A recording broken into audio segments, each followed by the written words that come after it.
don't like globalization. But we believe in globalization. Globalization actually in the past 30, 40 years helped a lot of countries to grow, especially countries like China. But people don't like it because it's not inclusive. So globalization itself is good, but how we can improve it, how we can make more developing countries get involved, how we can help a small business get involved, young people get involved. In the past 20 years, the globalization was controlled by 60,000 big companies. So what if we can help 60 million or 60 million small business, any young people that can global buy, global sell? That's something that I think the world trade should be looking like. So I think today, because of the technology we have, because of the internet, because of the mobile phones, because of the new infrastructure that we are building up, we think we can help all the small business, young people. If they have a phone, they can global buy, global sell, global deliver, global pay, and global travel, having fun. That's the whole vision for EWTP. And I think this is what I talked to WTO. WTO needs to be upgraded to the second version, focusing on developing countries, focusing on the young people, small business. And most of the free trade zones today designed for only big companies.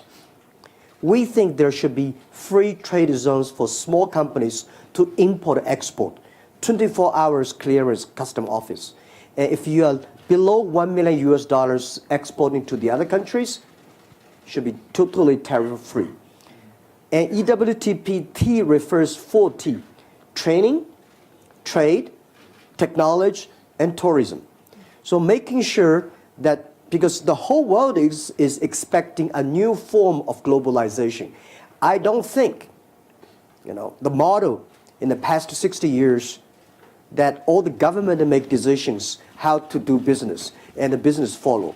Next 30 years should be the business make decisions, government supported.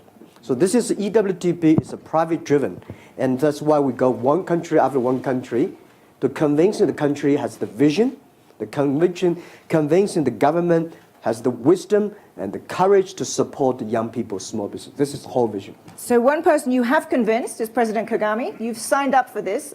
Mr. President, why did you sign up, and what are the expectations you have of this for Rwanda? Well, to begin with, it was a great opportunity that came our way. Thank you, Zeni, for, first of all, inviting us here and moderating this session. So when I met Jack Ma, and he had already thought through this in a broader sense, and was happy to start with Rwanda because of what Jack had observed in terms of the investments we have made in the area of infrastructure and technology and the governance generally thereof that would support this kind of business and relationship and transactions. So we have already started, and what is happening on the ground is very exciting because the young people and what Jack has just said, this is a relationship that brings in the otherwise marginalized, levels of society, the young people, the farmers, and this has helped bring them in connection directly with the consumers. Can you give an example? You were telling me earlier about the example of coffee. This initiative was signed in October 2018, so really not very long ago. Yeah. Give us a sense of what on the ground has happened already. Already there is coffee being sold through this e-commerce. To Chinese customers. Chinese customers. And what is happening, on average, generally, a coffee farmer or business people were getting around $8 per kilogram. Now they have additional 4, which is $12 for every kilogram. And this happens very fast, and the transactions are very beneficial, almost real time. So one of the ambitious goals of this is that you said it was up to $1 million in transactions would be tariff-free, and you, Mr. President, have clearly agreed to that. Do you think, why did you do that? Because you think that's an important part of a development strategy? There's no question about it. If you look at the number of people who are going to benefit, the young entrepreneurs, these farmers who are involved in, for example, coffee businesses, it's all inclusive. The small and medium enterprises are benefiting, and these are the majority when it comes to the businesses in any country. You find these ones put together hold more than any other level that you can think of. And where, Jack Ma, what's the scale of your ambition with this? You have signed up a couple of countries so far. You're going country by country, but is your goal to create an alternative global trade system? Well, we want at least giving some values to the new global trade system because of the technology. I never expected that Africa could be so huge. This is in 2 years, I've been to Africa for 3 times.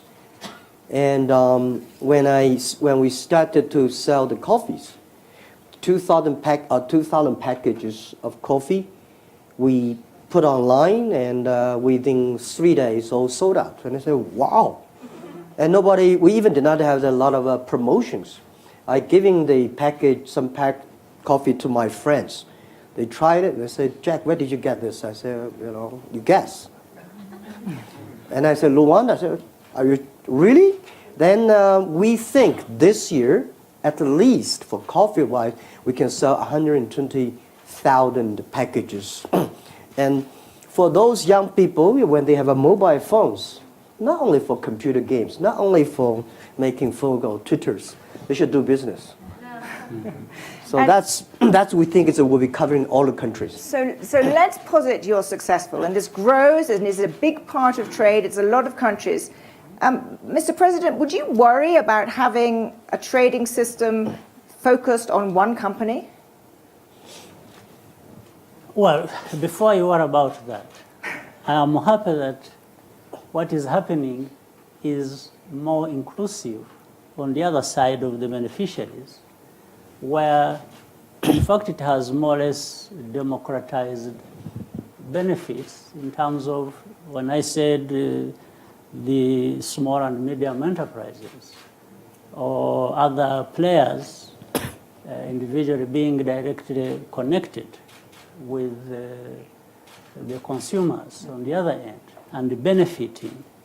I think that's huge. It's like we are here talking about hundreds of millions, later on running into billions of transactions involving more and more people every day in this and benefiting. Before you worry about one individual or one company or two that are doing that, I'm also looking at the benefits on the other end, where the numbers are unprecedented. Would you want down the road other companies to be doing the same thing? I'm not worried about that. I'm worried about Getting the small and medium enterprises and individuals. There are hundreds of millions and billions getting better for what they are doing. So now That's very good. This is what I ask. First, it's not a one company because we can never deliver ourselves. We don't have one people deliver for us. So we have a lot of deliver company for us. We have a lot of payment. The banks get involved. We get a government. But even if one company, if this company can solve the SME problems, young people's problems, job creations, let him do it. That's what I would say. But first, there is no this company in the world. There will be no this one company can do everything. For Alibaba, for EWTP, we said, this is our idea, this is our vision. Nobody believe it. And then we invite people who believe in building it up and get involved. Luanda is going to be the most important hub, the founding hubs of the EWTP. One day, there are people who get used to that hub. They will be experts sending expert to all the African. So this is the concept. This is the dream. This is not the. I think Alibaba cannot do it alone. We have to partner. Let me give another typical example. We are aware of, say, global pandemics. You know, there have been diseases affecting millions of people, tens or hundreds of millions of people. When we get medicine, if we go to medicine, and the medicine is accessible, it's affordable by the majority, do I start getting worried about the source of this medicine? Do I start getting worried and say, why does this medicine come from one company? No, I'm happy that people are getting treatment and in their numbers, and it's accessible and it's affordable. So for me, from this end, maybe for the other end, it's for Jack Ma to answer that question. I was going to quickly ask him But for me, from that. the other side, I'm happy. I was just quickly, and I'm going to then open to the audience. I was going to ask from the other side, when you talk to other potential partners, and let's be honest, we are in a world of, rising tension on tech matters between the US and China. And as people talk about a splinter net, is your very ambitious global plan viewed in some quarters with more suspicion than you would like? Well, today the world is full of suspicion and full of worries. To me, to us, it's an opportunity. I don't believe over 200 countries, everybody is puzzled. Every country is worried. But Europe is something worried to me because the worried Europe. The worried are The in Europe. worry worries Europe. Right? The European people just worry too much. Privacy, security. Is there any rules? What happens if this and that? So I'm happy President Kagame, he's not following Europe and embrace the future. Because people here in Europe, I was here, everybody talking about how can we regulate it? How can we protect? There's nothing can protect you unless you have the capability of knowing the technology. So that's why we don't go to America first. We don't come to European countries first. We go to the country who believe in first. We go to Africa and they say, wow, people say, impossible. How can Africa be successful? I said, I heard this question and challenge again and again when I started my business 20 years ago in Alibaba. Everybody say, how can Alibaba be successful in China? In China, no internet. Government banning, rules, laws, no credit cards, no logistic. We say, if there's no, let's build it.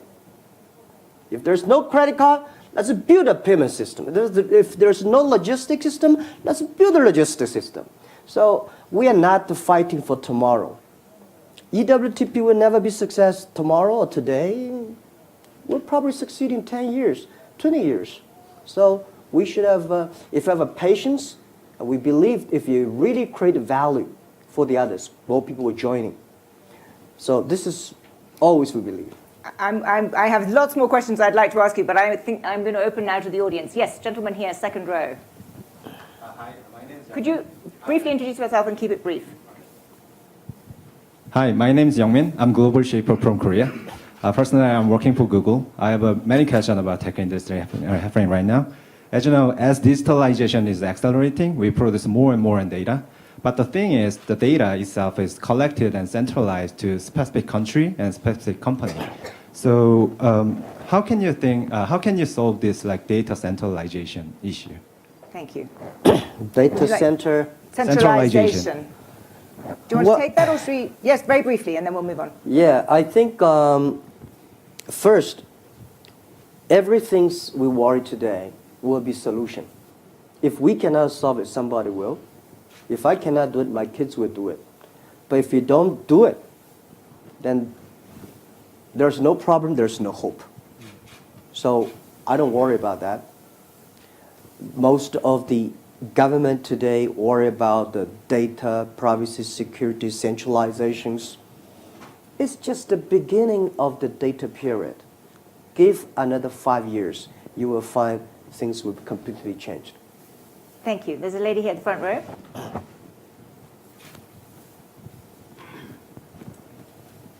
Hi, Maliha Kadir. I'm a YGL from Bangladesh. I have a technology startup where we are doing ride sharing and various consumer-centric services online.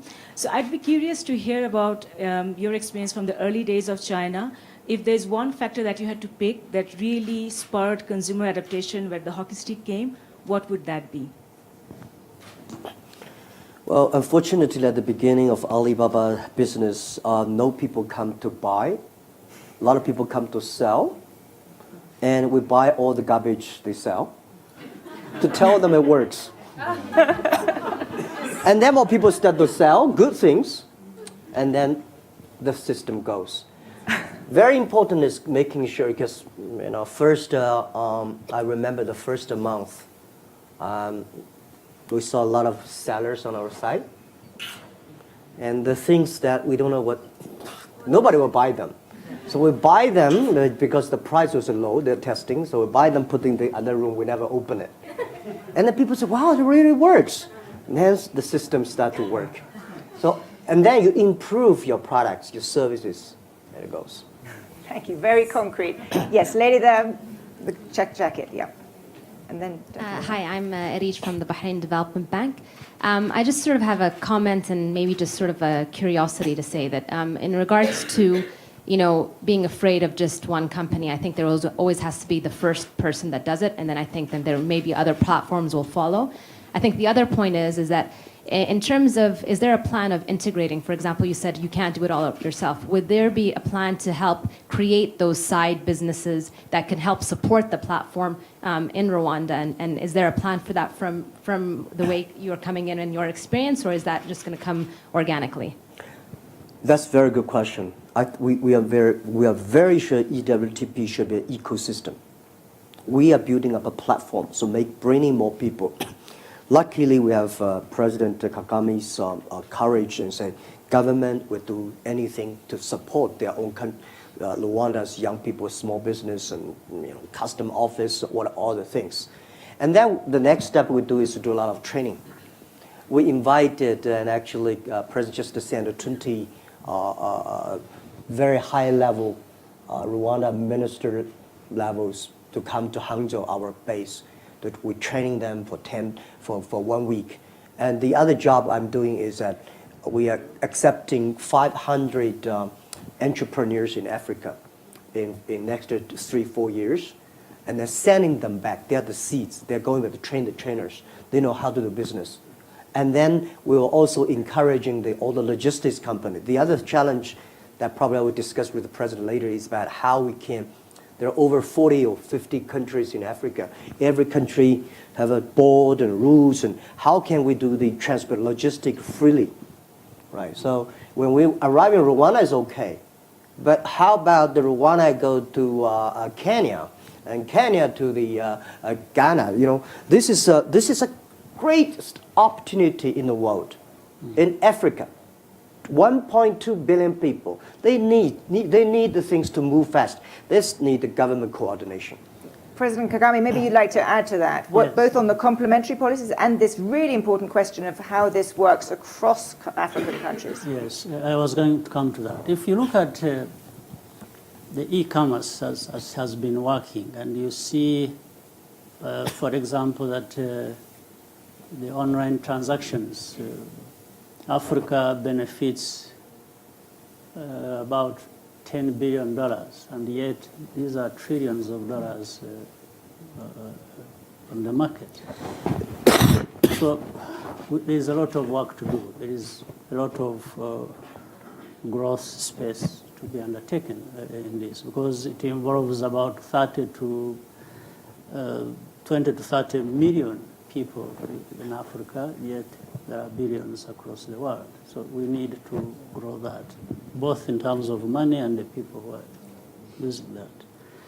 But at the same time, if you look at how Africa is moving forward, recently we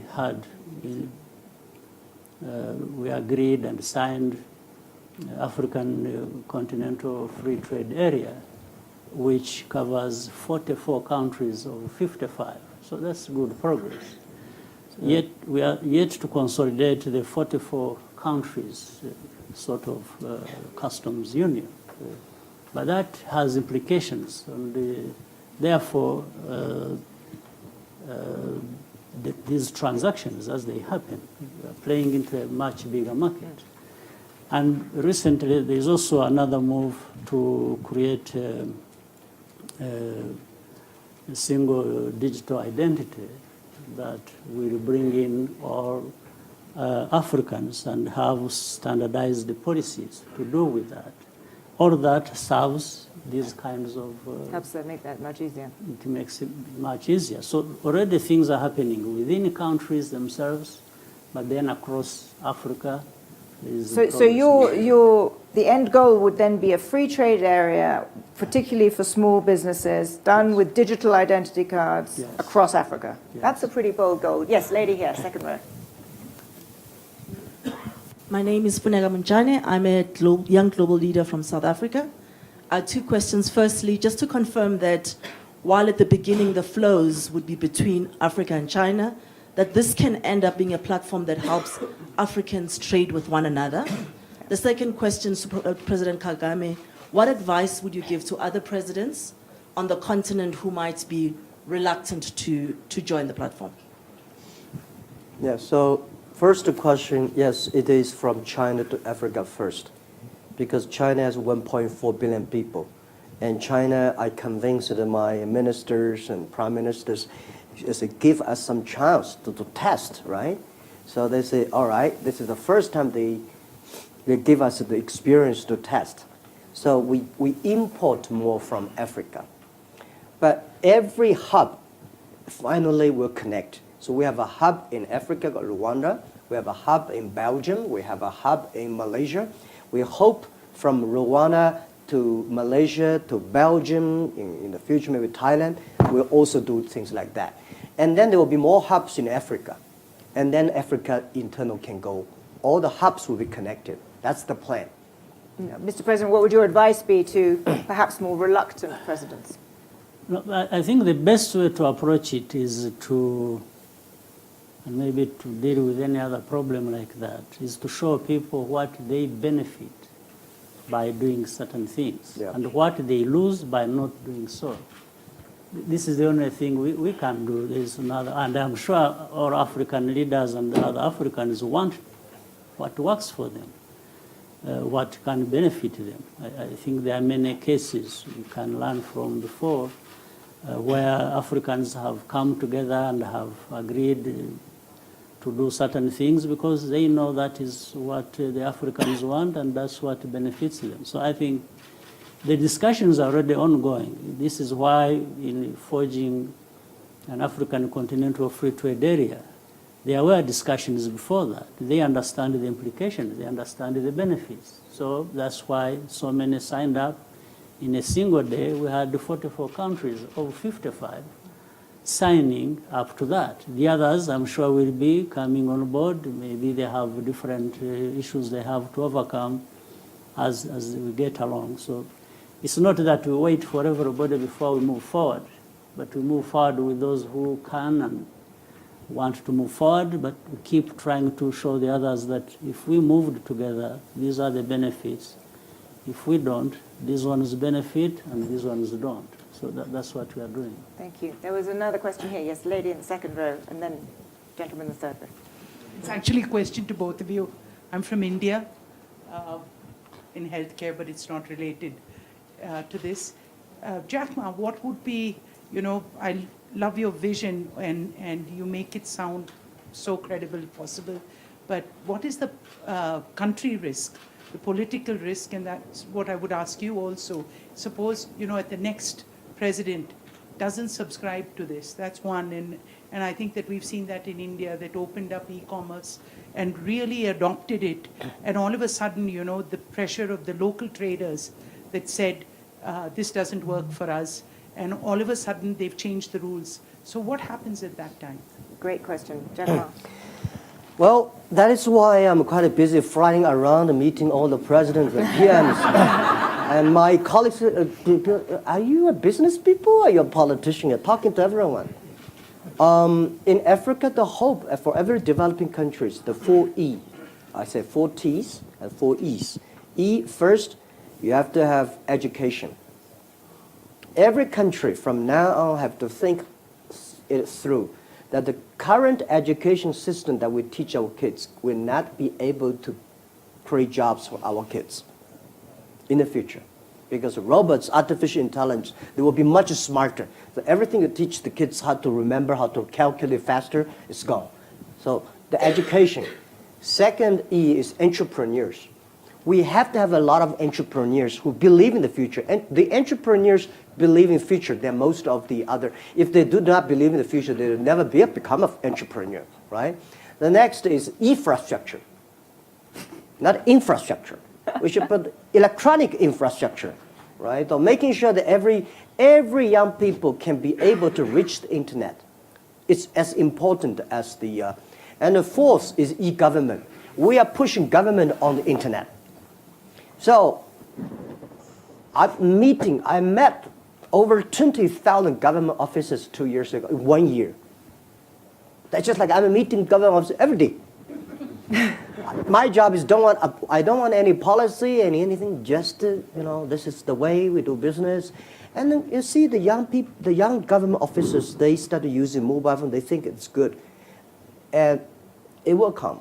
But by saying one thing, the policymakers, this is what exactly happened. This is a human being always happening. In 1860s, there's a bill in the UK called the Red Flag Bill. That is when car was built. The horsemen at that time called white-collar person. They hate this. They went to the government and say, "Stop the cars. The cars will kill people on the road. And if you let the cars come, all the horsemen are losing jobs. The society is going to." Then the government passed a bill called the red flag. There is a red flag in front of every car that you are not allowed to drive more than 7 miles per hour. And you have to follow a horse. That stopped the industry. So this is what I think a lot of government is doing that. And our job is to make them online, so they cannot do that. Well, on my part, I'm in politics, but without the standard definition of being a politician. Because I understand also that my reason for being in politics is actually to enable business people do business and succeed. Second, people are elected, they become leaders because they, among other things, tell people what they intend to do, they want to bring change or no change to something. But the voters also, who vote people out of power or bring them to power, do so on the basis of what they believe in, whether this change is good for them or the status quo isn't good for them. So, and you are right in saying that in most of these things we do, there is a need for predictability, there is a need for sustainability. But the fact is, I think with what is happening, once the people are benefiting, then they will want to stay with the kind of things that benefit them. In this case, where the small and medium enterprises and the people involved and the jobs that are involved, once they've been created and they have tested that, do they really want this to be changed? If there comes a leader who wants to change this, maybe actually he won't come in the first place. They will not elect this leader. Or if he's there, if he wants to change these things that benefit them, he may end up in trouble. So, but we have to do what we think is good and works.